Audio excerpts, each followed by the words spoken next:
요즘 우리나라 정치인들은 양당으로 서로 갈라져서 원수처럼 싸우면서 극과 극으로 치열하게 대립을 하면서 마치 서로를 죽일 것 같은 모습을 보여줍니다.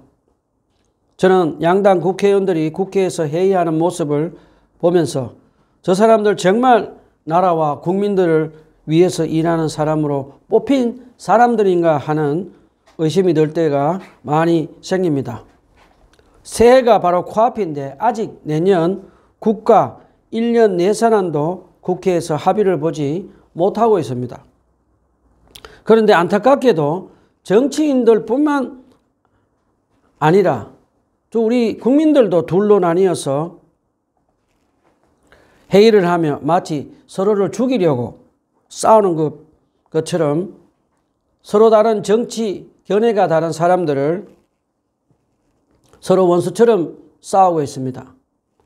동창회 회의를 하다가도 서로 두 편으로 나누어서 싸우고, 동문회도 회의를 하다가 서로 나뉘어서 싸우고, 교회도 회의를 하다가 두 편으로 나뉘어서 싸우고, 심지어 집안 식구끼리도 두 편으로 나누어서 마치 살인 날 것 같은 싸움판이 되어버렸습니다.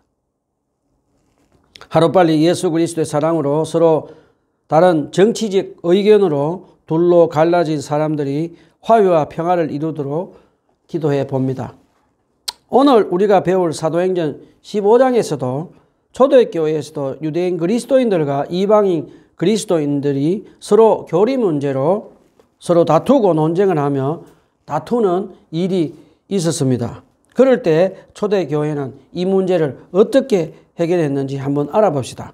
사도행전 15장 1절에서 21절 하나님 말씀을 가지고 하나님 은혜의 말씀을 나누도록 하겠습니다. 본문이 길어서 사도행전 15장 1절로 11절까지만 읽도록 합시다. 다 같이 일어서서 사도행전 15장 1절로 11절까지만 읽도록 합시다. 시작. 몇몇 사람이 유대에서 내려와서 이렇게 신도들을 가르쳤다. 여러분이 모세와 관례대로 할례를 받지 않으면 구원을 얻을 수 없습니다. 그래서 바울과 바나바 두 사람과 그들 사이에 적지않은 충돌과 논쟁이 벌어졌다. 드디어 안디옥 교회는 이 문제로 바울과 바나바와 신도들 가운데서 몇 사람을 예루살렘으로 올라가게 해서 사도들과 장로들을 찾아보게 하였다.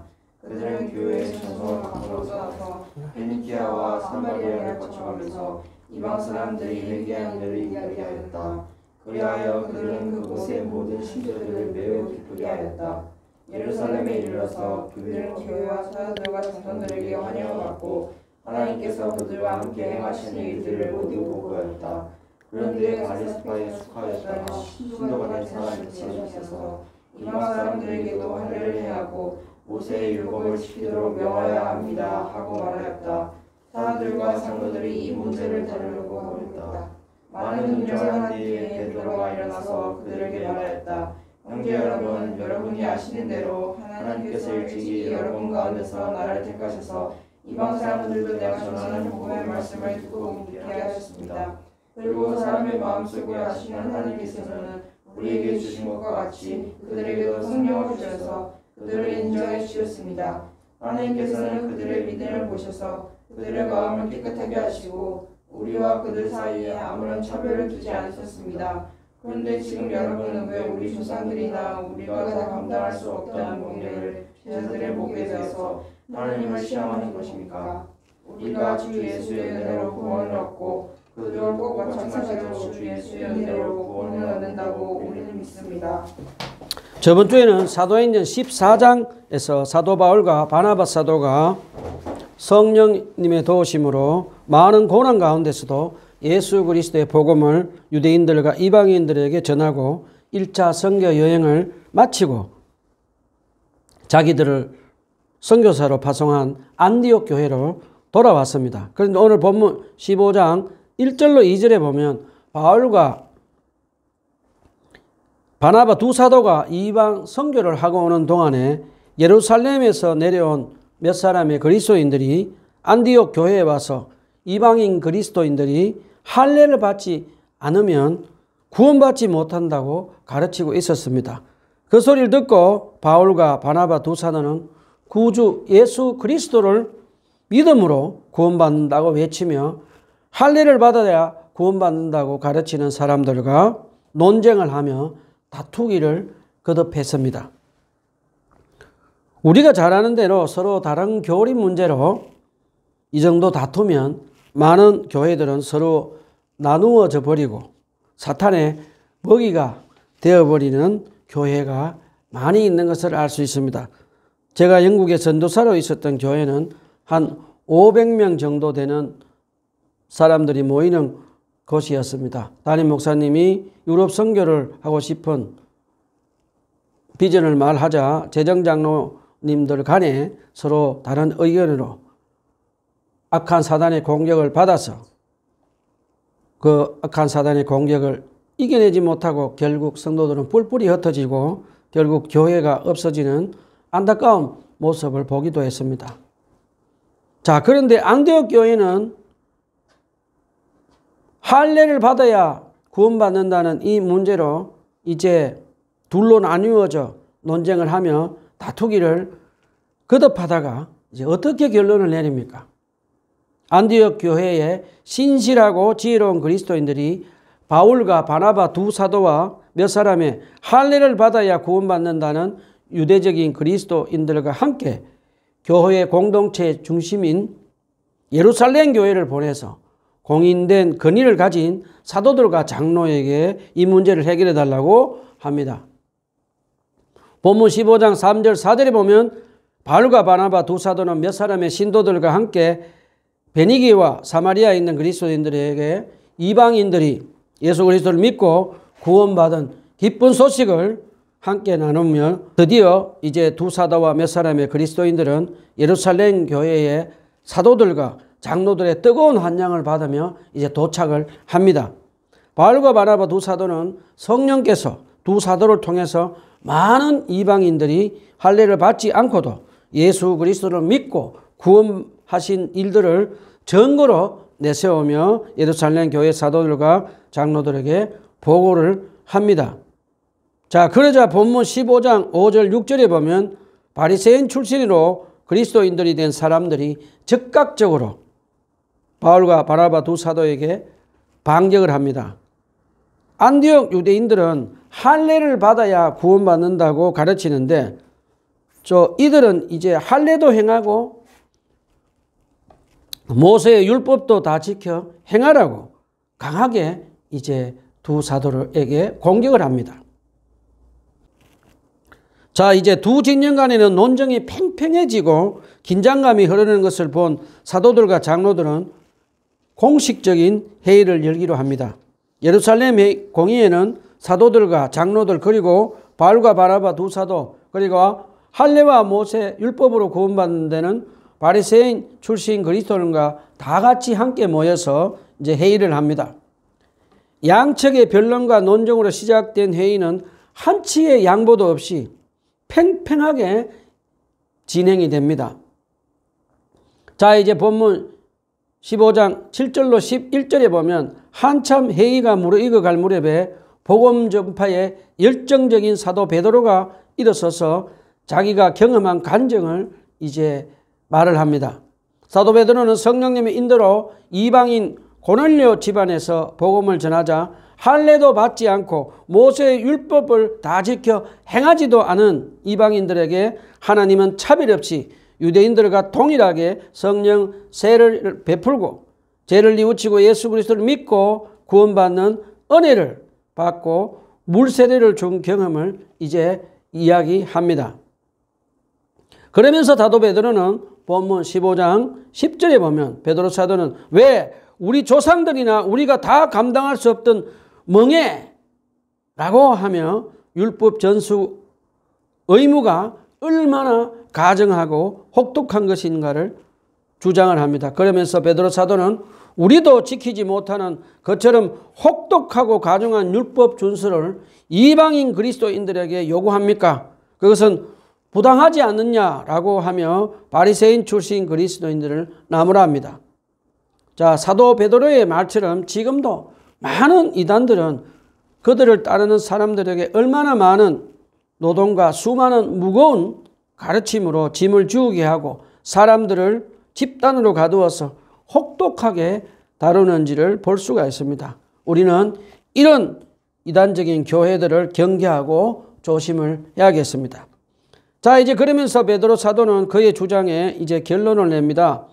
본문 15장 11절에 우리는 우리가 주 예수의 은혜로 구원을 얻는다면 그들도 꼭 마찬가지로 주 예수의 은혜로 구원을 얻는다고 믿습니다. 라고 말을 하며 그의 말을 마칩니다. 베드로 사도는 하나님 앞에서는 유대인이나 이방인이나 동일하며 할례를 행하고 율법을 지켜서 구원받는 것이 아니고 오직 예수 그리스도를 믿는 믿음으로 구원의 은혜를 받는다고 결론을 내립니다. 우리는 베드로 사도의 이 변함없는 진리의 말씀을 꼭 붙잡고 살아야겠습니다. 우리가 구원받는 것은 인간의 어떤 선한 행동이나 율법을 준수해서 구원받는 것이 아니라 오직 우리 구주 예수 그리스도를 믿음으로 구원의 은혜를 받는다는 것을 꼭 기억하고 살아갑시다. 자, 우리 여기서 잠깐 질문을 해봅시다. 예루살렘 공회를 앞두고 성령님께서 이 모든 것을 준비해 놓으셨을까요? 우리 한번 알아봅시다. 성령님께서 사도행전 8장에서 흩어진 예루살렘 평신도 제자들을 통해서 사마리아인들이 예수 그리스도를 믿고 구원받게 하시고 사도 베드로와 요한 사도들을 통해서 성령 세례를 받고 그리고 또 성령님께서 빌립 집사를 통해서 이방인 에디오피아 내시가 예수 그리스도를 믿고 구원을 받게 하시고 또 성령님께서 사도행전 9장에 보면 이방인 선교사로 선택받은 사울이 예수 그리스도를 믿고 회심하고 이제 성령 충만한 아나니아를 통해서 성령 세례를 또 베푸십니다. 그리고 성령님은 사도행전 10장에서 성령 충만한 베드로 사도를 통해서 이방인 고넬료와 그 집안 사람들이 예수 그리스도를 믿고 구원받고 성령 세례를 받게 하십니다. 그리고 사도행전 11장에 보면 성령님은 베드로 사도가 이방인 고넬료의 회심을 예루살렘 교회에 보고를 하며 예루살렘 교회가 이방인 선교의 문을 열도록 하셨습니다. 그런데 사도행전 13장, 14장에서 성령님의 인도로 이제 바나바 사도와 바울 사도가 이방의 선교를 본격적으로 하기 시작하자 선민 의식으로 가득 찬 유대인 그리스도인들은 이방인들로 할례를 받아야 구원을 받을 수 있다고 하면서 이방인 그리스도인들을 유대인화 시키려고 하고 있습니다. 그러자 성령 하나님께서는 이 모든 것을 다 아시고 예루살렘 교회와 안디옥 교회의 사도들에게 이방인들이 예수 그리스도를 믿고 구원받는 것을 직접 눈으로 보고 경험한 것을 예루살렘 공의회에서 간증하도록 하신 것을 가르쳐 줍니다. 자, 우리 다시 본문으로 돌아갑시다. 자, 이제 베드로 사도의 우리 주 예수 그리스도를 믿음으로 구원의 은혜를 받는다는 말을 듣고 할례와 율법 준수를 해야 구원받는다는 바리새인 출신 그리스도인들은 성령 충만한 베드로 사도의 주장에 마치 꿀먹은 벌처럼 벙어리가 되어서 아무 말도 못하고 침묵합니다. 할례와 율법을 준수해야 구원이 있다는 바리새인 출신 그리스도인들이 지금 침묵하는 것은 무슨 의미일까요? 그들은 유대인 그리스도인이나 이방인 그리스도인이나 오직 우리 구주 예수 그리스도를 믿음으로 구원받는다는 사실에 동의한다는 것을 가르쳐 줍니다. 본문 15장 12절에 보면 어느 정도 침묵이 흐른 후에 바나바와 바울 두 사도는 성령 하나님께서 자기들을 통해서 많은 이적과 기적을 베푸셔서 많은 이방인들이 예수 그리스도를 믿고 구원받았다고 하면서 베드로 사도의 말에 동의한다고 말을 합니다. 그런데 재미있는 것은 누가는 이 대목에서 바나바 사도의 이름을 바울 사도보다 먼저 앞선 자리에 기록합니다. 왜냐하면 예루살렘 교회 사도들과 장로들은 아직은 사도 바나바를 바울보다 더 신뢰하고 인정하고 있다는 것을 우리에게 가르쳐 줍니다. 본문 15장 13절에 보면 바나바와 바울이 말을 마친 뒤에 예수님의 형제 야고보 장로가 형제 여러분 내 말을 들어보십시오 라고 하며 이제 예루살렘 공의회에 결론을 내립니다. 자, 주님의 형제 야고보는 어떤 사람일까요? 예수님의 형제 야고보는 예루살렘 장로로 전성에 의하면 하도 많이 무릎을 꿇고 하나님께 기도를 해서 낙타 무릎처럼 되었다고 하며 모세 율법도 열심히 지키며 산 경건한 사람이었다고 합니다. 야고보 장로는 온 예루살렘 교회 사도들과 안디옥 교회 사람들과 유대인 바리새인 출신 양쪽으로부터 신뢰와 존경을 받은 성령 충만한 겸손한 사람이었습니다.